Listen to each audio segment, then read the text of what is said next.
Welcome to the Motorhome and Caravan Show with your hosts, Shane Malpass and Jason the Motorhome Man Reynolds.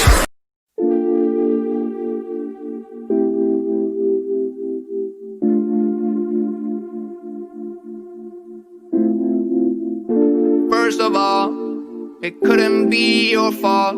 When this life of mine would fall, it will always be my call. Trying to throw this shade on me, like they all hate on me. Don't bring that rage on me. Why they throwing shade on me, like they ashamed of me? I thought, what age are we? It's warm outside, and we all want shine. Let you know about it in the city, cause they in the crib this time. Whoa, got pics on the way like a vacay. Shoot photo with the AK. Got friends by my side, trying to have a great day. Then I wonder why they throw shades. Yeah, but it's all on me. Let them roam free like a European. Yeah, see me pick up the phone like I'm trying to haul a home, starting to act like E.T. Yeah, rock them shades, now they can't see me. Trying to run away, but I'm not speedy. Need no fake, I just want what's real, and I ride that way till I'm free. Yeah, this shade on me, like they all hate on me. Don't bring that rage on me. No rage. Evening. Good evening. Good day. Yeah. Good day. Yes, Chris Lee. I am sticking with that awful music again. Evening night, Ivan Sackwell. Evening, Toby the Campervan. Evening, Volkswagen Avengers, Elizabeth, Phil and Lisa. Evening, Steve Edwards. Evening, Russ Finn. Evening, Leah Lonnie. Evening, everybody. Oh. You been watching the F1 by any chance, or the racing, or something? Yeah. Yes. Huge congratulations to Lewis Hamilton. Perhaps he might get a little bit of appreciation, mate, now, to be honest with you. Outstanding race he did today. Yeah, you're telling me about it. I watched the highlights a few minutes ago.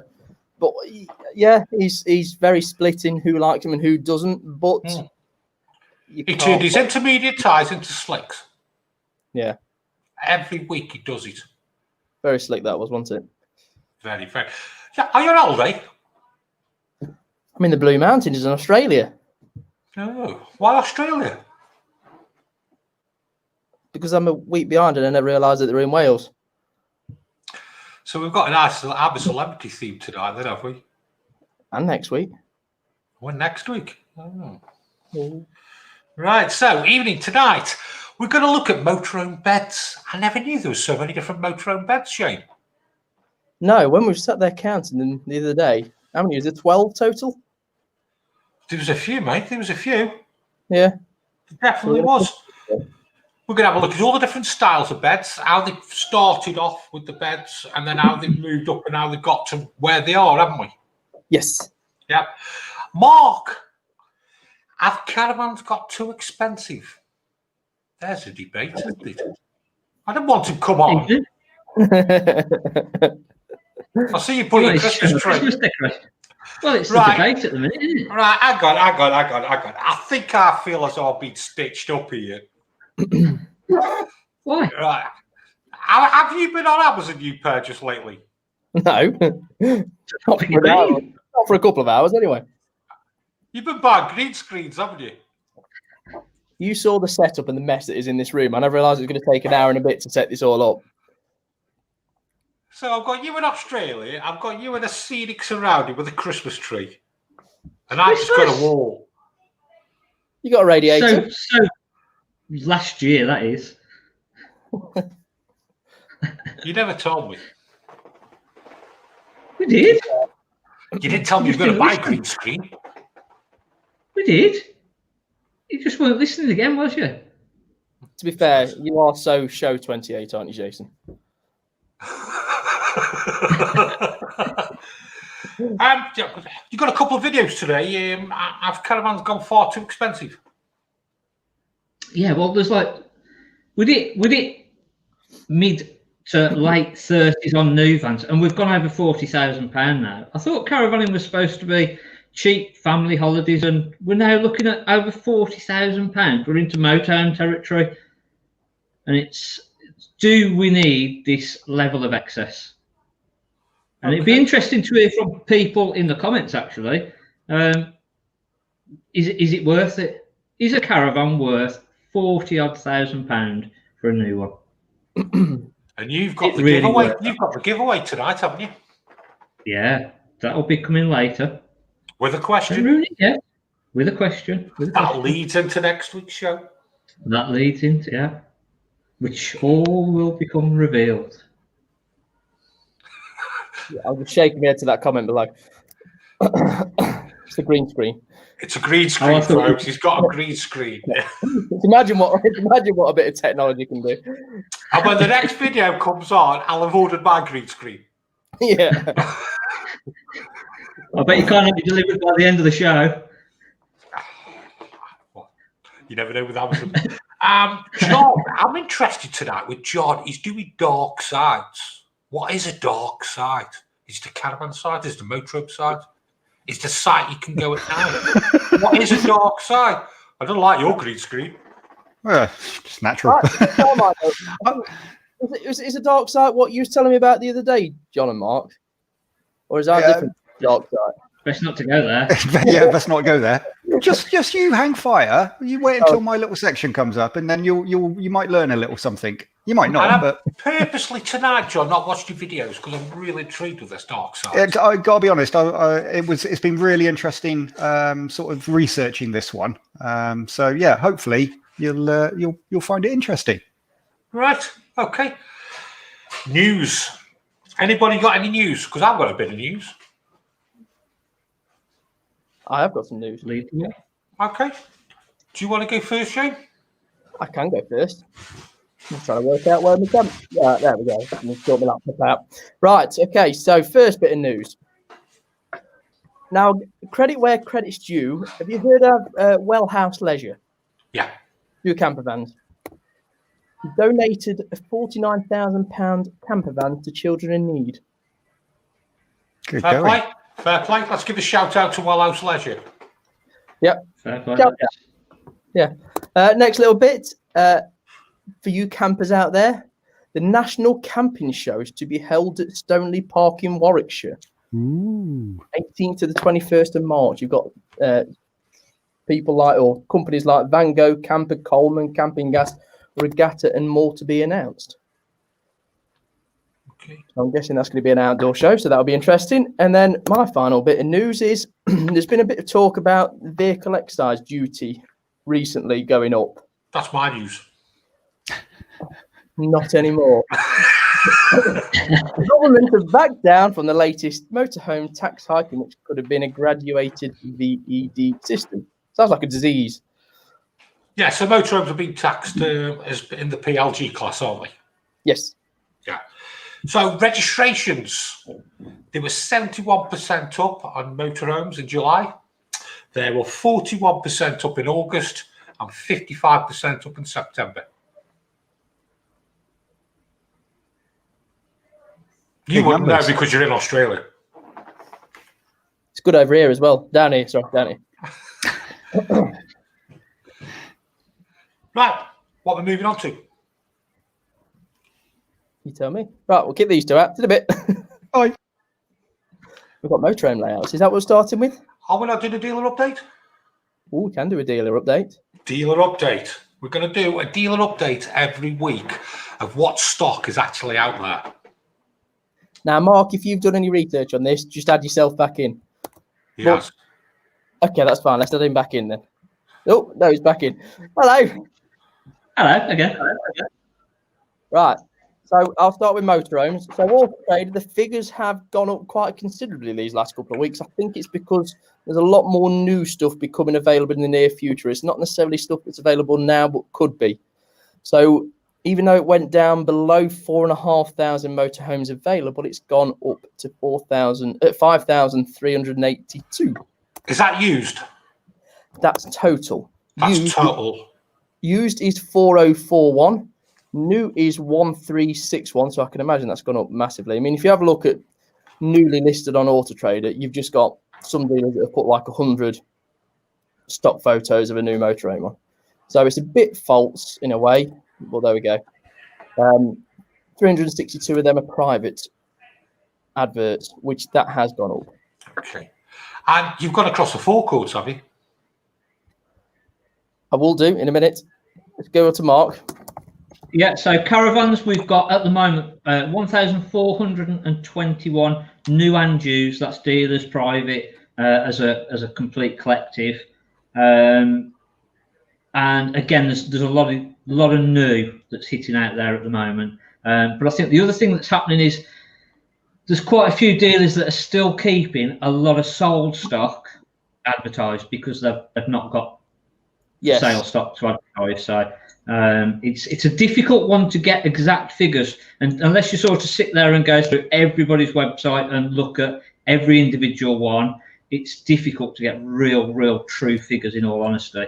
What was the used? I didn't actually do a breakdown of new and used. I was waiting for a better data from Auto Trader, actually, and that should have come through on Friday, and it never came through. But that's a total. So that is a total of touring caravans, new and used, private dealers. So it's not a lot, and that's throughout the country, 1,421. So we're going to monitor this every week, aren't we? Yes. Yeah. We should next week. We should have a bit of data going back just before lockdown. So it'll be interesting to see what has happened since just before lockdown, over lockdown, and obviously to where we are today, with the amount of stock that's out there and has been out there. So, which I think we know how it's going to look. Yeah. So, I mean, just to go back to the dealers, there's three main dealers I'm just going to pick out for this week. One is Wellsbridge. They are based in Peterborough, quite a big used dealer. They're only used. They normally like to average probably getting on for 80 in stock, and they're down to 34. So they're building up slowly because they were down to the teens. Right. They've got that one.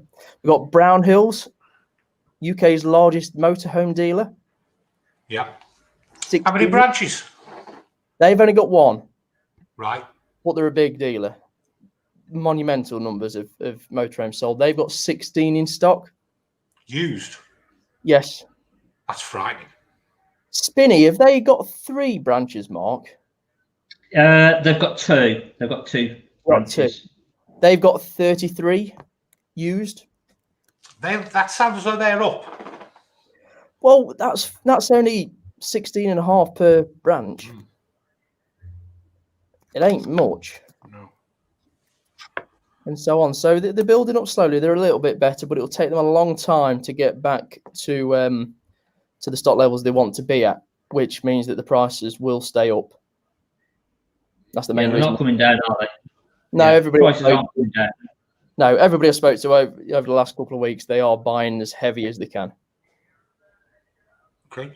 Same with the caravans. So we've got Caravans and Motorhomes, which is Swindon, Oxford, and Reading. Between their 3 sites, they've got 47 between the 3 sites. So again, about 15 used caravans each. This is just caravans, isn't it? This is just caravans.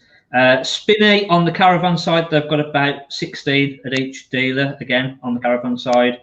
And then the caravan company, Andrew Scott, is probably one of the biggest used dealers in the UK. They're showing as 162 over the 2 branches, which is about 80, but there's a hell of a lot of sold stock on there.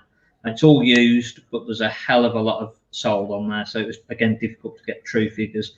But I would imagine that Andrew's been selling a fair bit of stuff. So I wouldn't be surprised if there was only down to 40 each branch, and they've normally got getting on for 200 between the 2. So yeah, he does carry out a lot of stock, doesn't he? Yeah. So we're probably getting a false reading of them, really, aren't we? Yeah, it's a difficult one. Yeah. Yeah, it'd be interesting to see these numbers each week if we can get them onto the graph, and we can see where the market's heading, can't we, on stock wise? Yes. So yeah. Okay, see you in a minute, Mark. See you in a bit. So don't forget, Mark's giving away a giveaway with a question that leads into next week's show. And I really don't know what's happening next week. Well, I do. Motorhome Beds, Shane. We had a chat about Motorhome Beds and the evolution of Motorhome Beds, didn't we? Yes. Because there's a lot of them. More than people realise, probably. which if you're a newbie, which is a lot of newbies this year, it'll be a bit of a minefield because you can't get to see them as well. We had to do 4 videos of this, didn't we? We did do, yes. Yeah, so we'll do the first 2 now and do the other 2 later, shall we? Yep. See you shortly. Okay, mate.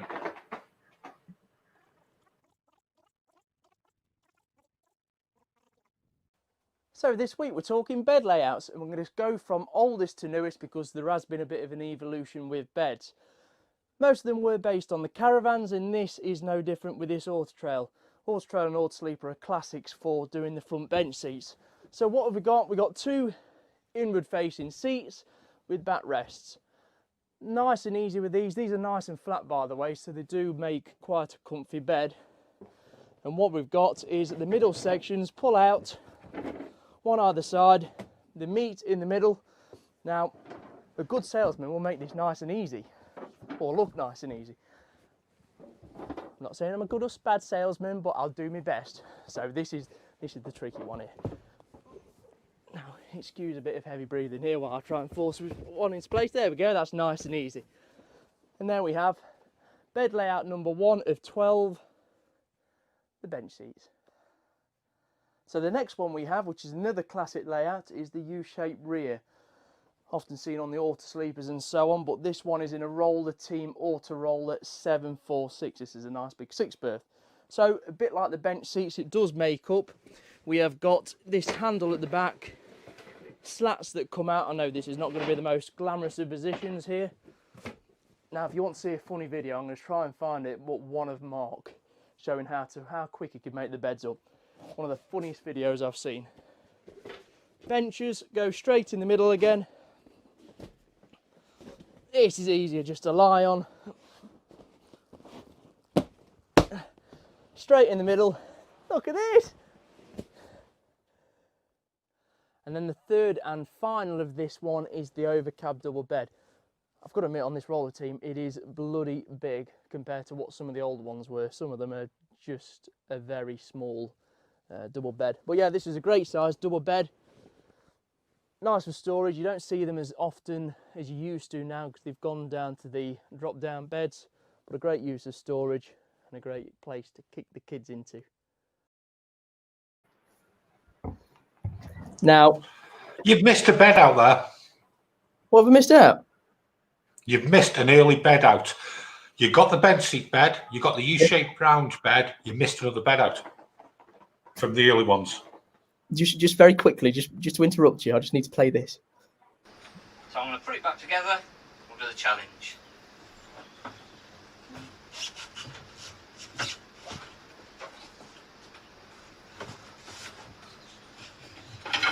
Oh no, it's all fell to pieces. Should we edit this bit out? Just pull it back to where it was and then push it back in, and then we can crop it and push it. Oh, it's Still going to... videoing. Yeah. I'd leave it down. Okay then. Right, I fixed it. Oh, I'll never get bored of that. Can I? I've just seen a comment come on Zoom Wheels Brian. Last comment. My note was gone last week when I said I brought in the 696 and never got a response from you boys. Shane, give him a response, mate.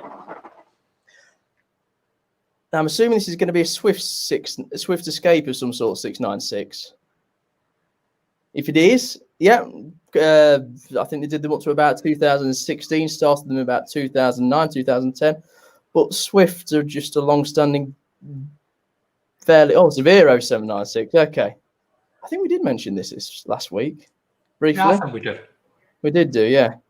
We definitely did. So I can remember researching it to talk about it and just make sure I was talking about the right one. But well, let's give him some credit. Let's tell him about his motor. Okay, so there's Veros. They're a budget van. Is that the best way to put it? But they're a very good budget van. Entry level. Yeah, that's right. That's the best way to put it. But they just do everything right. You know, they're great value for money. You don't tend to drop much in money. I think they're just under £50,000 from new. I can't really think of another coach-built motorhome like that you can actually buy for that sort of money. There's not money around at all. Yeah, they are actually quite a nice van, mate, to be honest with you. They've come a long way.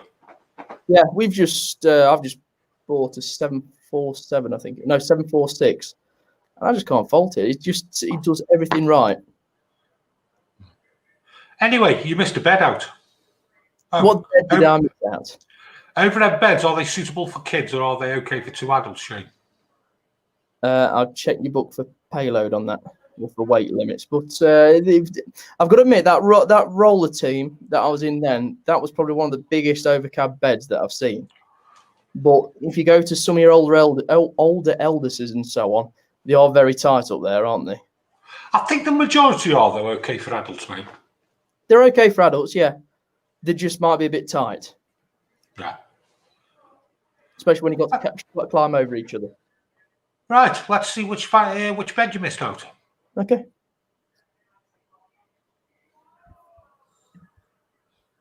You want me to press that, don't you? Well, obviously. So one bed you did forget, Shane, which was in a lot of the earlier vans, was the dinette bed.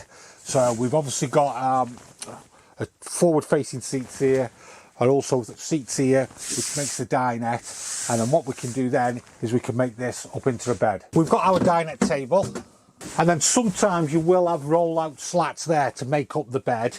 But with this one, you just get the table,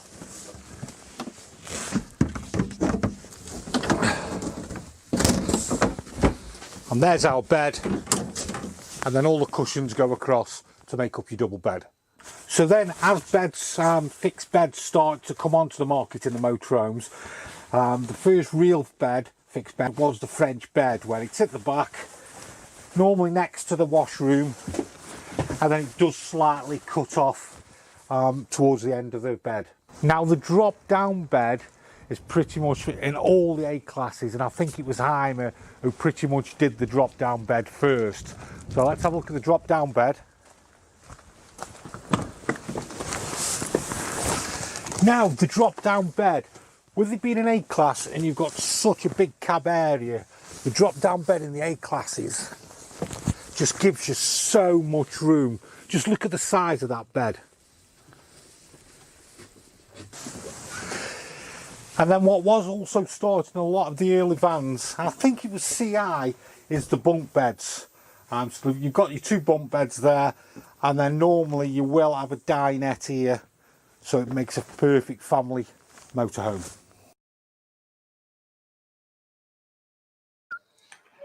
You missed the dinette out, didn't you? Did, yes. I did. Yeah, it's an interesting point about the bunks. CI probably the first one to do them. I'm struggling to think of anything before the 656. What's CI wanted? Yeah, I've got one at the moment. Zoom Wheels Brian, yes, you have done the right thing. You brought a good van, mate. Don't worry about it. I mean, Brian, the other thing you have done with that is you will lose very little money on that compared to a lot of models. Because the low price in the first place, they just don't drop very much. So it's a good investment. Depends what he's brought. He's brought it for, though, doesn't it? Yeah. Like anything else. Yep, very true. Yeah. Right, so we've covered half the beds, haven't we? Half the bed, yes. Only half the beds. So let's move on to some caravans. Have caravans got too expensive? Only Mark can tell us. Good day. Good day, mate. No, we're Welsh now. Hello, Will. Who do you think you are, Doctor Who? I'm in a secret location. You're a Dalmatian? Yeah. What do you think? What do you think to my video, Mark? Idiot. Those beds are a nightmare to make up. I'll be honest with you, Mark. And I failed. Mark, I'll be honest with you. Making that dinette, it took me ages. I know. You know when I was looking about what the beds that I had, I was sat there thinking, yeah, I've got the good hand here. I didn't see that coming at all. I might even chop it up actually and show you what happened last week, this week when I did it. on yours. Yeah, and also the you drop down could- bed on the Army. I forgot about the seatbelt. Oh. How long did it take you? Doesn't take me long, mate. It never does. Swift put a recall on the drop down beds. And I don't know if you've ever seen one, Jason, but they've got like 2 latches that just go over. Were they the electric ones? No, they're just the button press drop down, but they've got 2 safety things because I think one fell on somebody's head.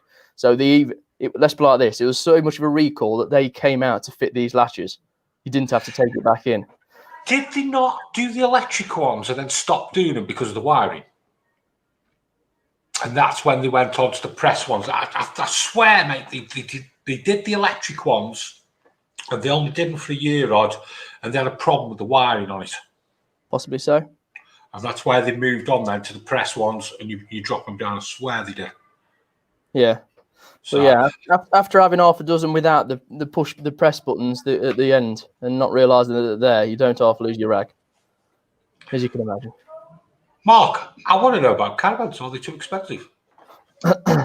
Yeah. So first one, we're going to see a good price range van, not over the top, not any silly things on it, and a proper caravan, a proper good little caravan. So yeah, roll VT. Let's have a look at it. This week we're looking at a little small van and we're going to look at a bigger van. So first up we've got the Bailey Pursuit 402.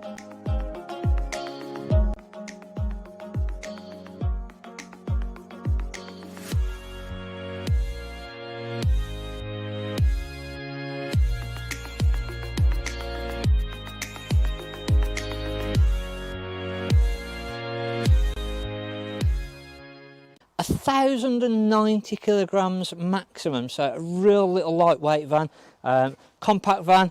So let's have a look inside and see what it's like.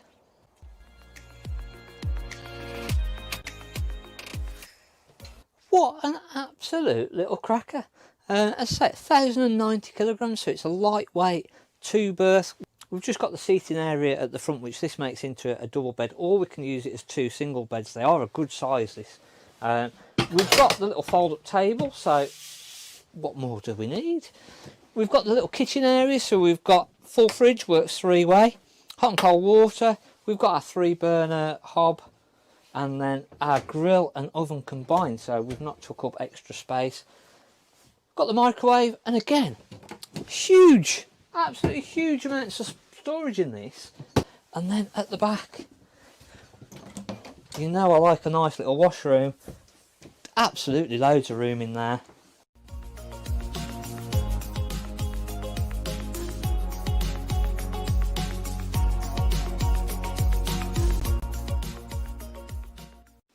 So it's 2017, so we get the nice big sunroof in the front here, which lets in loads of light. And again, if you're looking for something a bit smaller, you don't want it too heavy, you just want to go a bit wild camping now and again, this has got absolutely everything that you're going to need. And sometimes I think we can go a little bit too far. We want all the big plush things, we want a big huge van. If it was just 2 of us, this would be ample. This is plenty, to be fair. So what more do you need?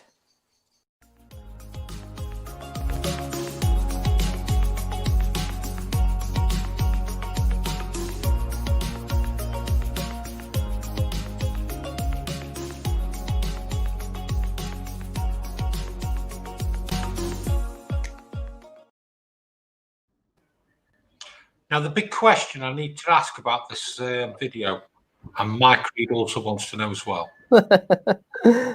Mark dyed his hair. I think I can cut it then.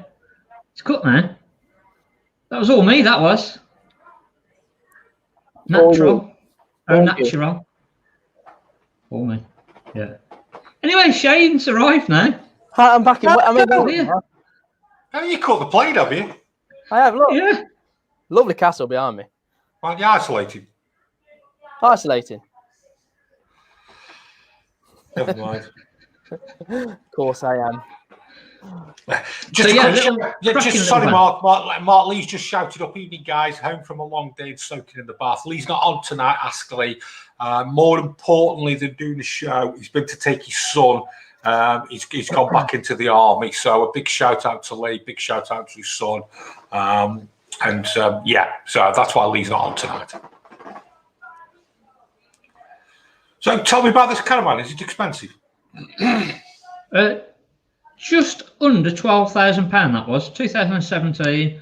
Got everything that you needed, no excess, 1,090 kilograms. What more do you need? And then obviously they do bigger versions of that. They do similar models and what have you. And it's what you've got: CD radio in there, your fridge freezer, 3-way fridge, smaller hob grill, oven, microwave, good little kitchen area, washroom, shower. What more do you need? Yes, Mr. Reynolds, it certainly is.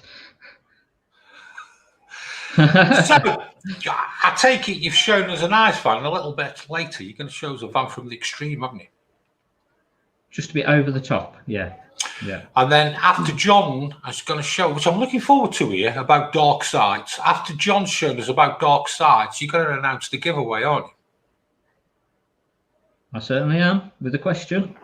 Okay. We'll see you in a minute. See you in a bit. Right, John, I'm really interested in what this dark site is. Is it the castle where Shane is? No, but that does look quite dark. Is it a campsite? No, but there are campsites around him. Okay. Him? Right. Tell me about dark sites, John. I will queue up the video now, and you can watch and hopefully learn something. In this week's episode, we take a look at 4 internationally recognised dark sky areas in the UK. As of February 2020, there are over 130 certified international dark sky places in the world. The UK has some of the largest areas of dark sky locations in Europe, and you can find dark skies near where you live. Our first dark sky location is Wimbleball Lake, Exmoor.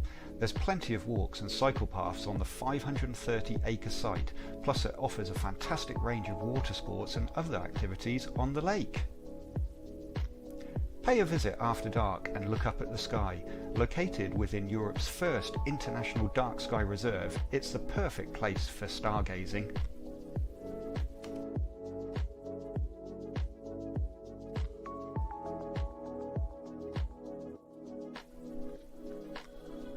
As we leave Wimbleball, we head north to Snowdonia National Park. Pop into one of the National Park's information centres where you can get information on local events and attractions. Snowdonia National Park is the second area in Wales to be designated as an international dark sky reserve. On a clear night you can see the Milky Way, all the major constellations, nebulous, which is bright clouds of gas and dust, plus shooting stars.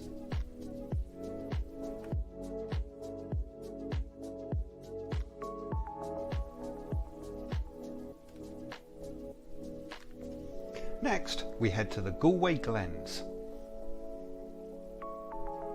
There are 3 visitor centres where you can start exploring from.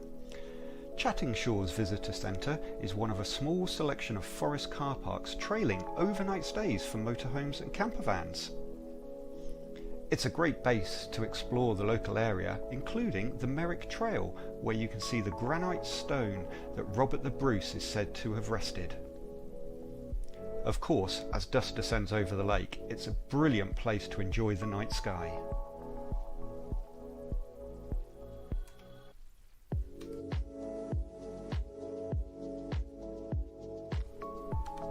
Finally, we head to Northumberland and Kilda Forest Park, where we find the Kilda Observatory. Opened in 2008, it offers visitors a unique stargazing experience and is located in the largest gold tier dark sky park in Europe. Various events are held at the observatory throughout the year, and if you're lucky, You may even see the northern lights.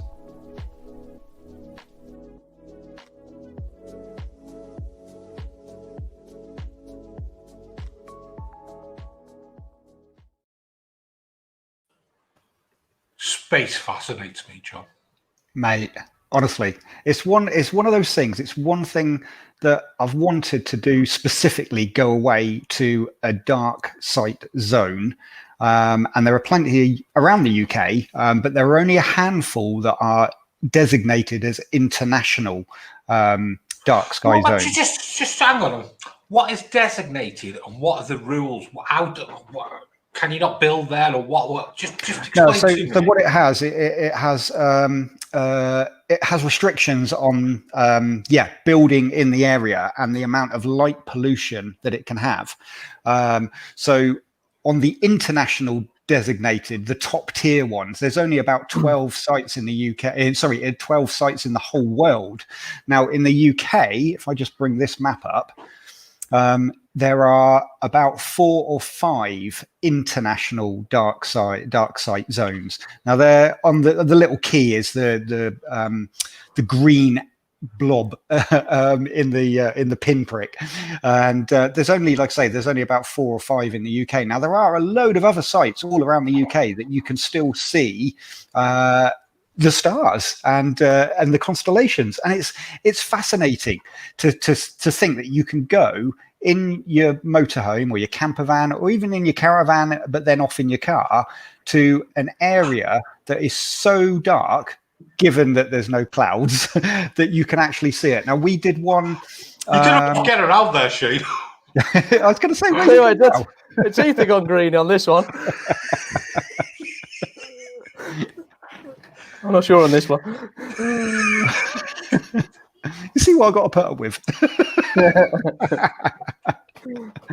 But mate, no, listen, there's I think looking at that video, there's sites around the UK, no matter where you live, that you can get out to at night and on a clear night. And we're coming into the right period now, the right time of year to be able to get out, clear skies. It's getting colder. The weather's changing. We're not getting so much cloud and rain. And once we're out of lockdown and you can get back out again, then some of these sites, it's certainly worthwhile looking to go and have a look at and just enjoy the amazing views that we have in the UK. Oh, mate, it hurts my head, space does, because I can't get my head around infinity. Yeah, it's a big number. Do you ever watch the International Space Station come over? Yes, yeah. So on first lockdown, like many others, there was a chap on Twitter who was posting up the flight times of the International Space Station. Yeah, but also, did you ever see? I can't remember what it's called. It's like a chain of satellites. It was basically what it was. It was SpaceX. Yeah. SpaceX was sending up, I think they're sending up 800 satellites. Yeah. And what they're going to do is they're going to blanket the world for internet. Yeah, so, it's a shame, really. It's going to ruin the night sky for everybody. But can I let you a little confession about the International Space Station? Go on, eh? I used to get the kids for years on that. You know, I used to say to Santa. We still do. Here he comes. They were like, "Why are you not dropping the presents off now?" Oh no, he's busy. He's en route. Did you actually see the SpaceX rocket go over? Yes. Now, now, I watched that live take off, matey. Now, don't quote me on the figures here. It took off at 7:30, right? It came over England. It's about 7:47. Yeah, it was like 20 minutes later or something like that. Yeah, that's some power. Yes. Yeah, and it was quite amazing to watch, actually. I mean, and then when it went dark, you then got the satellites coming off because they were going out the spaceship. They were following one another, then they were slowly separating. Yeah, it's amazing to be able to, like say, get in that night sky and have a look around. And like say, you really don't realise how bright that night sky is. Unless where were we? We were in Cornwall 4 or 5 years ago, and we didn't have a caravan then, and we were staying in a cottage with some friends, and we basically took it in turns for the adults to go out for an evening meal one night. And me and Sarah went out for a meal, came back, and we were staying at this cottage. And we got out of the car, and I looked up and I said, Sarah, look up. And she went, oh my God, I've never seen anything like it. It just popped. And if you've never experienced that, because where we live and generally the population, the towns and the cities that we live in, the light pollution is too great. You can't get a good view of the stars and the solar system. You visit one of these sites on a clear evening, it will blow your mind. It really will. How much fun do you have lying on the grass outside when there's an asteroid belt coming out? It's brilliant, isn't it? It is. It's like summer days, isn't it? Sitting in the garden, looking at clouds. We've got a great country. Yeah, we have. I mean, like I say, I mean, look at this. I mean, that is what you can see with your naked eye. It's the Milky Way. That's our solar system. It's amazing. Here's another view of it. Look at it.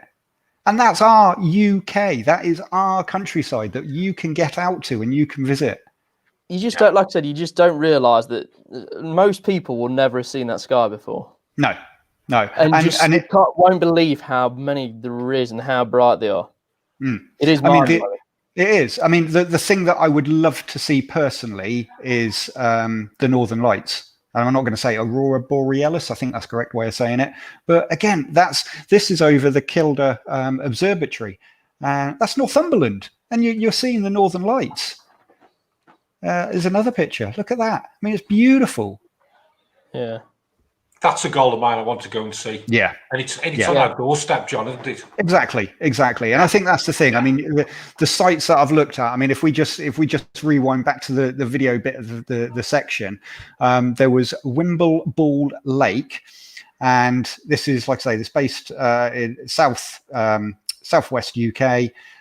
So what I've done is I've circled where Wimble Lake is, and here's a selection of campsites around it, and there's one sort of slap bang right next to it. So there's plenty of areas for you to be able to stay. And we go up to Snowdonia, so North Wales. It's the same again. Look, there's plenty of sites for you to choose from to be able to go and then visit the attraction. Chattering Shore. Chattering Shore Visitor Centre, Galway. There's not so many sites actually right by it, but there's still a good number around the location. And then Kilda, there's a number of sites actually right near the observatory. In fact, there's one campsite, I think it's called Kilda Campsite. It is they run events there where they just do stargazing. So the people that are on site, whether they're campervans, motorhomes, caravans, they're stargazers, proper stargazers through certain times of the year. It's an amazing place. I tell you what, John, since we tried this new segment out of showing different parts of the country, you've opened my eyes for places to go to. Don't you think, Shane? Definitely, yeah. I never realised there was them over here, to be fair. I mean, when I was talking about when I saw the sky, it was in the middle of the desert in America, where there was nothing around for miles, so you can imagine what it was like there. But I never realised there was as many places over here as there is. Yeah, for most of us, within a couple of hours drive, you could go to a dark site zone, spend the day there, stay into the evening. In fact, that the one at Chattering Shore Visitor Centre, so Galway, I did put it in the video, but they're trialling a select number of parking forestry run car parks that allow you to camp overnight in your motorhome or campervan. So you're in the ideal place. All you need to do is pick a weekend where it's going to be clear. You can camp cheaply in your van. There are a few regulations you got to adhere to, but happy days. It's brilliant. It's absolutely brilliant. All right then, John.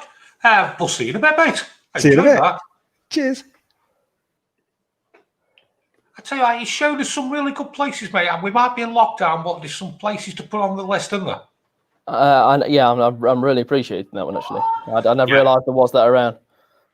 So, If you want to see, if you go to the Motorhome and Caravan Show YouTube channel, we put all the live shows on. But what we've started to do, as from next week, we're cutting up the show so you can actually go and see different sites that John's done. We're cutting them up into 5 or 10 minute segments, so you haven't got to watch us all the way through. You can see the different reviews, you can see the caravan reviews, you can see Ask Lee and all the little bit of different sections. So that's at the Motorhome and Caravan Show YouTube channel, and then you can see all the different places that John's picked out for us for when we actually get back to a bit of normality, eh, Shane? Yep, makes sense. Are we ready for the giveaway? Oh, you've moved, haven't you? Yes, I've moved. Oh, you know the job, are you? Yeah. I'm going to do this, and I think there's some questions. There's a couple of questions that we could have done with doing as well, but I'll get this out there first.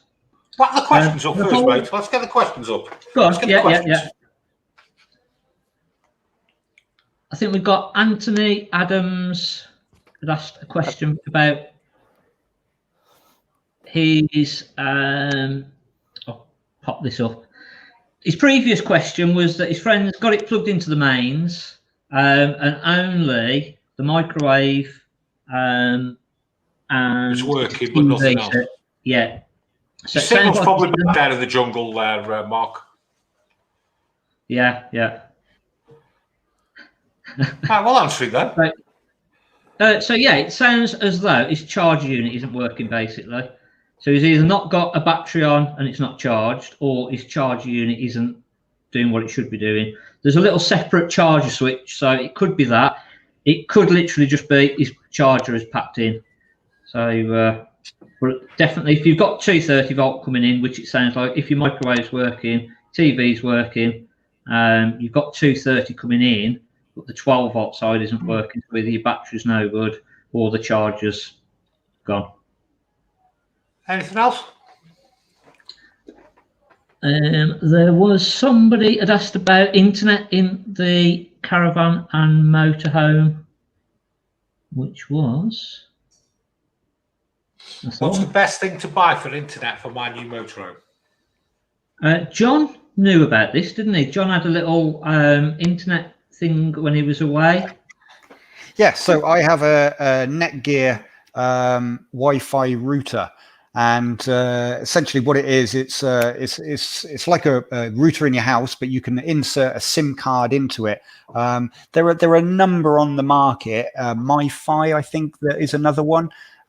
So yeah, there's a few out on the market. Netgear, and I think some of the people in the chat have put some on there. But yeah, essentially, the best thing to do is you get one of these little routers, a separate pay-as-you-go SIM card. Generally, you only need data, and then you can connect all your devices. So you can connect for us, it's the kids' phones, the tablets. You can stream Netflix from it. Other people have said, well, I just use my mobile phone.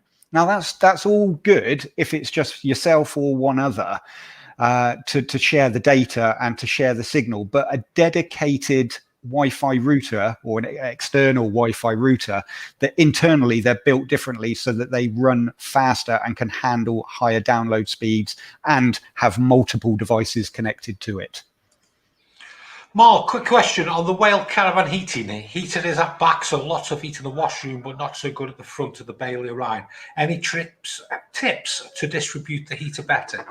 The problem with it is the pipe for the front of the caravan goes underneath of the caravan, so by the time it goes outside underneath the caravan and gets to the front, it's cooled down. People in the past have put insulation around the pipework, so the ducting that runs underneath, you can put a little bit of insulation and that will help a little bit. The other option is just drop a little fan heater at the front. I know it sounds like it's defeating the object, but it might be easier than getting underneath and crawling about and putting insulation around the pipework underneath. So, come on, let's give something away now. Let's give something away. Just one more quick question. One more quick question. Oh, there. Oh, I just put another one up. Now, this one was for Lee earlier, but obviously is now not here. But Mark, Shane, Jason, would you be able to answer this one? How difficult is it to replace an 85-litre fridge with a small corner freezer compartment to a new model? I don't know why you're even thinking about doing it, to be honest. Unless it was that the fridge had packed in, but you've got, if you're taking the old fridge out, you've got gas pipes that you've got to cap off. You've just got to do like for like, haven't you? Yeah. Are you allowed to live in a motorhome permanently? A friend of mine has told me no, but I thought you were allowed. Go on, Mark. Well, yeah, look at a lot of YouTubers out there, they're living in the vans permanently, aren't they? The people touring around Europe living in it. So, yeah, as long as you can find somewhere to put it, it's like a caravan. Stick it on a site as long as you can find a site that will let you stop in it. They normally say you've got to have another address for a permanent residence, but there's ways around it, so people do it. Right, come on, let's give something away. Yeah. So tonight's prize is the Dometic gas level checker. So you use this just to check how much gas you've got in your gas bottle, how much gas is left in there. They are pushes the side. No, so it's, yeah. Sorry, I'm down under now. Oh no, I got it the wrong way around, didn't I? What does it do? Sorry, Mark. What does it do? So it takes the measurement of how much gas is left in your gas bottle. So without having to get the gas bottle out and shake it and have a guess. And my channel will be putting a little video up this week at some point about a few of these different gas level checkers. So look out for that. And yeah, it will literally just take a measurement of how much gas you've got left in. So there's no guesswork in it. You literally just pop it against the side of the van, and when you come down the van, it will tell you how much gas is left in there. They are cheap, Mark. No, they're pretty expensive, to be fair. Sponsored by the Caravan place, about 50 quid. Fair play. Cool. So if you want to win a gas leveler thingy-majiggy at 50 quid, which is 50 quid, that's a fair giveaway, mate, out your own pocket. You deserve to ask the question. I don't know if I don't want to do this or not. The whole thing of the jungle and the Welsh castle and Anton Deck, I'm a Celebrity starts tonight, doesn't it? So what better way than if you were going to decide what Bush took a trial that we should do. Get your comments in. The best comment wins. And you never know. There might be a little twist. Let's just rewind this. Say this again. A second. What? Hang on. What Bush took a trial? What do you mean we? You should. Yeah, we. No, we. No, I haven't signed up for anything like this. It's no good. It's no good one of us just doing it, is it? We've all got to do something. I'm not saying that we're going to eat a camel's penis or anything like that. But put the comments out there. Let's have a look at them, and then we will come up with some way to do our own little Bush Tucker trial at next week's show or something like that. So, which Bush Tucker trial would you like to see us do? Yeah. Who's picking this one? I'm not saying that we're going to do it. I reckon Shane should pick this. Oh. You think what? Well, go on. Either of you. Whoever wants to pick the answer, go for it. Shane, we need to team up on this. We'll pick the winner of this one. So, the question is, which Bush Tucker trial would you like to see John and Mark do? No. No, these boys. It's these guys that you want to see do. Right. Okay, we've seen a caravan that's good value. Our caravan's too expensive. Mark, take it away, mate. So yeah, we're going for a bigger van now, and I'm not saying that it's not good value. It's do we need all of these extra mod cons? So roll VT and let's have a look. So next up, we've got a twin axle, 26-foot Bessicar Cameo 625.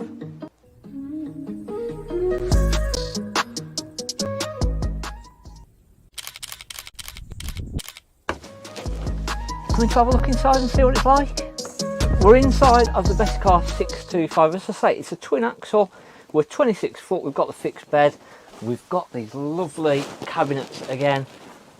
But is it all just going a little bit over the top? These are getting on for 40 grand brand new again, and it sort of defeats the object of an affordable family holiday.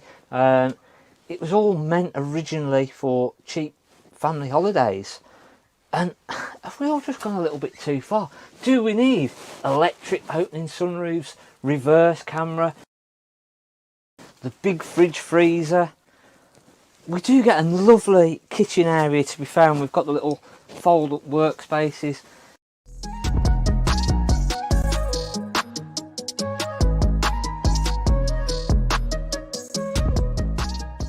So we've got the nice big fridge freezer, and what a fridge freezer it is.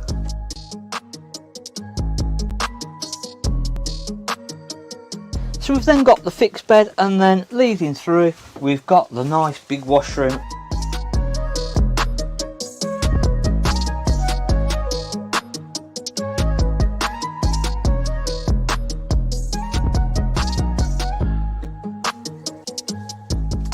So you can really see where the value of this is. It's a lot bigger than the first one that we looked at. You're getting a fixed bed, big fridge freezer, reversing camera, extract fan in the bathroom, remote automatic roof lights. But do we really need all this?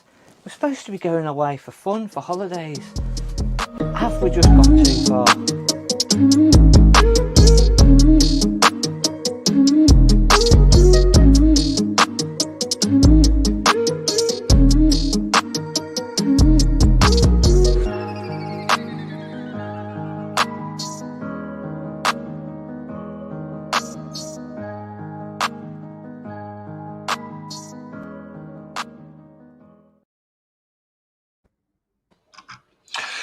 Just before we carry on, can you start getting some of these comments up to Mark's question? Yes, there's indeed. quite a few here, mate. Yeah, and some That's of them a nice are wrong. fun, that is, Mark. Some of them are just very wrong. That's a nice fun, that is, Mark. It's a cracking van, an absolute cracking van. But it does just beg the question of, do we need all of that? Do we need it all? 40k. Do we really need all that? Well, that's obviously used, so that's about 21 grand. But So what some of model the was that new last ones one? now. Bessicar Cameo 625. So it's about 36, 37 grand that now, if you wanted a new one. So how would that sit against the Coachman Lusso? It's still probably better spec than the Coachman Lusso, but the Coachman Lusso's just got some new designs and new features, and it's a Coachman, and they're just trying to go into a new price bracket, and it's should be going for that. You know, I mean, these are the photos. I mean, we were talking about this the other day of the new Coachman. Just drop those comments off, please, John, for a sec. Yeah, it does look similar with the lighting, doesn't it? Yeah, very, very nice van, isn't it? That really nice van. Yeah, that's a stunning caravan. But 40, what are the 43 grand by the time you paid delivery, etc. Now, look, I'm not going to be biased here, Mark. If that was 50 grand and it had got an engine, we'd be raving about it. Yeah, yeah. But you sort of, that's just what you're used to with the motorhomes, isn't it? And that's the problem, is that they're starting to, you look at some of the Van Masters, and Van Masters have always been expensive. But Ariba now, they've come out with a European model that's 70,000 euros. That may come over to England. And it's sort of, hang on a minute, what on earth are we doing? Why are we going? Why do we need so much excess? Why do we need all these things? Surely it's supposed to be cheap holidays, and it's just gone a little bit too over the top. Yeah, I think there's a bit of a crossover, really, isn't there? Now, you've obviously got people that were used to hotels and so on, and they're just crossing over to the new market. I don't know. There's options, isn't there? So how much are Van Masters? Because I forgot they were around. Yeah, Van Masters are still, well, you can spec them to whatever you want, so you can end up paying whatever you can afford, basically. But they look like a dog's rear end. They look horrendous. It looks like an old 1990s thing that you just pulled out of a field. They're I've got to horrendous. admit, I'm just having a very quick look on the Van Master website, and it looks like the vans it looks like the vans I used to buy back in 2008. Yeah. Mark, can I ask you a question now? Right, just a bit of serious one. You've been selling caravans and in caravans for a long time, right? Is 40k for a brand new caravan like, whoa?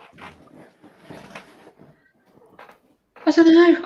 I don't know whether I can remember sort of mid 2000s brand new vans were like 12, 15 grand, and that was sort of 20 grand was top of the range. And I don't know whether it's just that you look back and you go, gosh, like how have we got from 20 grand to 40 grand in the matter of 15 years and plus? Yeah. I don't know. I don't know. I don't. Whether it's just me looking back at that and going, like, it used to be affordable. It used to be a cheap family holiday. You look at finance payments now on £40,000. That's not affordable. It's a different clientele, isn't it? Is the best way to put it. We're talking about the roll team. We're talking about the roll team Severo a few minutes ago. I mean, I can remember going to work with my dad when I was 7 years old, 8 years old, something like that, and the roller teams were 18 grand. Yeah. For a motorhome, which is like mid late 90s. You look at it now, and it's, I don't know. Maybe I'm wrong. Maybe it's just me. I can't get out of that sort of older price thing in my head. I don't know what it is. But it's just, do we need all this excess? Is it? If it was me, and I'd to a different market, Mark.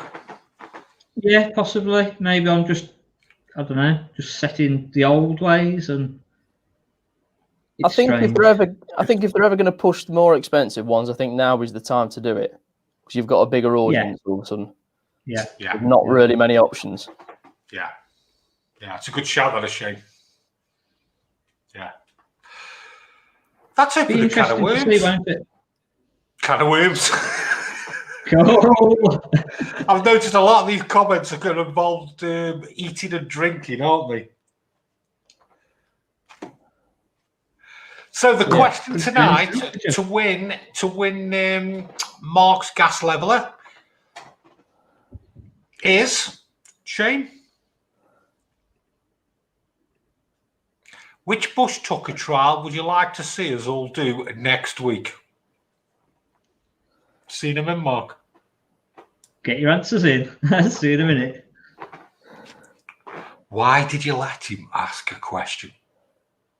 Why don't we just stick to those two doing it? It was your idea. Only because he was giving it away. You've got your green screen. He's got his green screen. You've got all bush tuckery, haven't you? You got carried away. Now look at the comments coming up. We're gonna have to eat this, drink this, do this. Look at more manure. A green sleeve like. I feel sorry for John. A green sleeves like wizard sleeves. Do you know what I mean? Which bush tucker trial would you like us to see? Poor old John's going to get the brunt of all this. I know he is. Not fair. Right, let's finish off our beds, mate. Okay. We're halfway through the beds. Let's carry on how the beds progressed in motorhomes. Yes.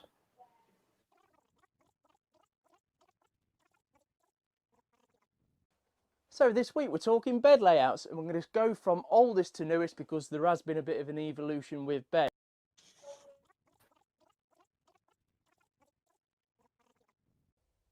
So as we move through the years, then we get back into more into the fixed beds. So this is what they call a transverse bed. Positives is you've got a really nice big garage below. Negatives, you have to climb over each other to get to bed at night. Depends what you want, depends if you need that garage, but there is another layout which I really like, which I'll show you in a second, which I prefer. But yeah, this is the transverse bed. Next in the battle of the fixed beds, we've got the island bed. bit like the French bed, but you can get it all the way around it. You can have this as a side island bed as well, but you don't get many of them. And as of 2020, you have got a few more drop-down island beds, which is completely different again. You get a bit of a garage. I don't know if you could quite see these drawers at the side and a bit of a step. It means you don't have to step over each other when you're getting into bed. So you can literally get up your side of the bed, just like at home, and you're in bed. And then there's one more which I do think is better, which I'll show you the next. And then last but not least, it is my favourite. I keep banging on about it because I think it's very versatile in what it does. So what have we got? We've got twin single beds above a garage. Nice bits of wardrobe underneath, and then we have got a really large garage which you can put bikes, scooters, the lot in. Now what I do like about this, you have got 2 steps up, and then you've got this middle piece here, which can be improved. And if you want it to be another double bed, which is a full length, you just put in your little bit of wood,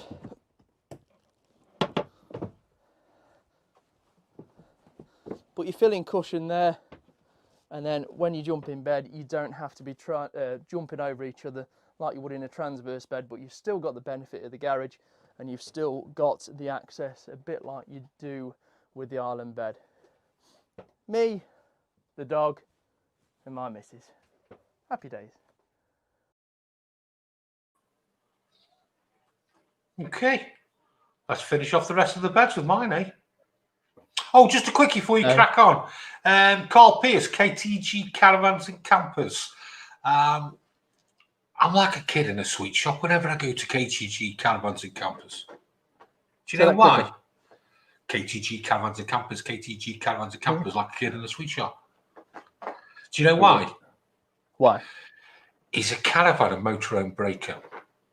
And there's just racks and racks and racks of different little things. You could save yourself a fortune. You know, like the little things like fridges or the gas hobs where they've all got manked up and the rails have all got all dirty and everything. Yeah. You can go and buy them from KTG.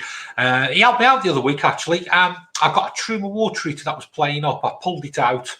The element had all rusted up inside. I rang Carl up. I said, have you got me Truma heater? He went, yeah, no problems. I'll pull one out. Tested it for me. Picked it up. And he's a regular watcher as well. So I like to give a shout out to everybody in the trade. We're all a community, just like the people who go caravan and camping. But if you do need parts, I should be getting paid for this, shouldn't I? KTG Caravans and Campers. So let's move on. Jason Reynolds. Okay. He's looking a bit dodgy on that boaty thing, isn't he? That boaty thing? The boaty thing he's driving. Jet ski, that's it. Oh. Actually, don't go to KTG Caravans and Campers. It looks like he's eating too much money. Right, let's carry on the beds. Let's finish the beds off, mate. So as we've progressed on for the ultimate luxury, and you will find these type of beds will be in the bigger vans, i.e. the longer vans. So here we've got the dinette, then moving on to the kitchen area, and then at the back we have our single beds, which is perfect. Right, and what we're finding now on more and more vans, especially with the low profile, is the drop down bed. So let's have a look at the drop down bed. Right, so we've got the drop down bed. This one is electric. As you can see, it drops down. You also do have the manual drop down beds as well. Obviously this one I'm showing you is the electric one, and there you've got a good sized bed. Some beds there, isn't there?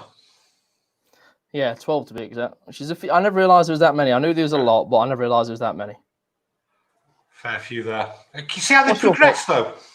Definitely. What's your favourite out of the lot? What would you go for? You can't beat the Heimer, can you? Yeah, overcab. Drop down. Yeah. It's such a big bed for an A-class as well, because with it being an A-class, you've got so much versatility as well, haven't you? That's why I like using an A-class Yeah, that's why I like that Carthago as an example, because you've got twin beds above the garage, which means you've got a nice big garage. You've got separate beds which you can both get up without climbing over each other, and then you got your friends who are in the drop down at the front, which is a comfy enough bed as well, without them suffering too much. So, we've seen drop down beds. We've seen an expensive caravan. Is it worth it? We've seen dark sides. We've done quite a bit tonight. Yeah, yes. But the biggest question is, what would you like us to see us do? Which bush tucker trial would you like to see us do? So let's bring Mark on and let him pick his prize. Pick his winner, sorry. Go on, I'll let you two fight it out of who you think that you should win. And be careful what you wish for.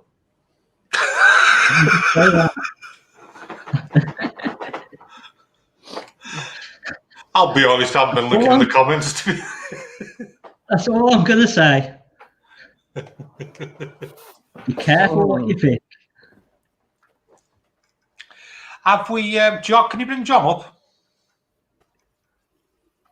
John, is there any comments that are going to win this gas?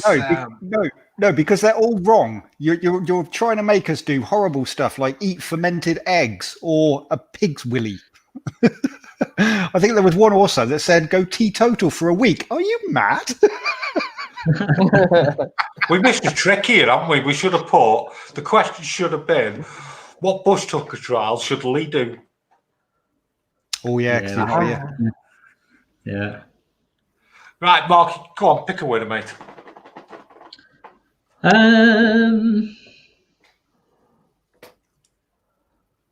Just have a quick look through them, sorry. A handful of garden worms, 2 eggs, make an omelette. I actually like the one with the wife's cooking, with the husband's cooking. Yeah, I saw that one. Whoever came up with that one. Let me find it, yeah. You found it? I've found it. Got it? Have you found it? I've found it, yeah. Yeah, Gail Dawn Shipley, my husband's cooking on a good day. Gets us out of a lot of trouble, that does. It does, yeah. Gail Dawn Shipley. Can you send us, can you just put the email up for Gail Dawn Shipley, mate? Yes.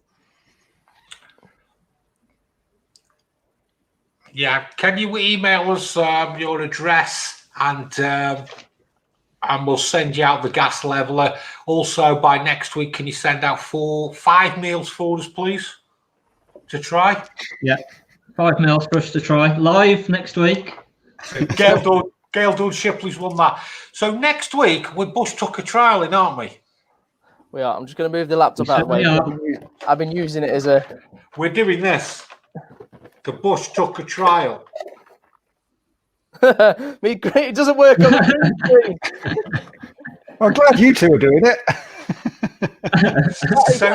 So next week we're going to be doing some trials, and whoever loses the trials is going to be doing on one of these, the Bush Tucker Trial Challenge. So, because all you lot out there wanted to eat things, we've got rice, we've got beans, we've got mealworms, we've got hot chili peppers, we've got crickets, and we've got buffalo worms. Right.